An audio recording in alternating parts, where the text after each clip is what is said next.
kalamidad, loob ay hindi mapanatag. Mga lindol, ulan, baha, bagyo at sunog. Puso'y kabado, lito ang isip, di alam ang kilos. Nakatingala sa langit, nagsusumamo ng awa.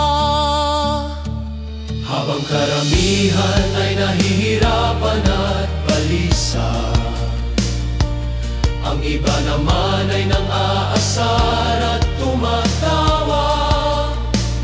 Labis na kabastusan ang kanilang ipinapakita. Pamumulitik ay inuuna kaysa tumulong sa kapwa.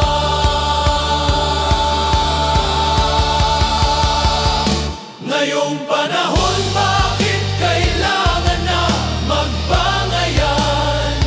Kung tayo'y iisang lahi, isang diwa at dugo lang naman. Pwede bang isang tabi muna ang mga sari-saring kulay?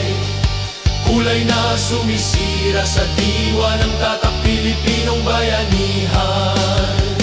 May taong mahilig na manisi at mapagpatol, mapagmataas, mayayabang at matatapang.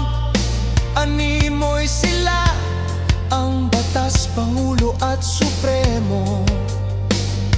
Hindi naman sila makatulong sa kapwa-tao. Ngayong panahon, bakit kailangan na magbangayan? Kung tayo'y iisang lahi, isang diwa at dugo lang naman. Pwede bang isang tabi muna ang mga sari-saring kulay? Kulay na sumisira sa diwa ng tatak Pilipinong bayanihan. Ngayong panahon, bakit kailangan na magbangayan? Kung tayo'y iisang lahi, isang diwa at dugo lang naman. Pwede bang isang tabi muna ang mga sari-saring kulay?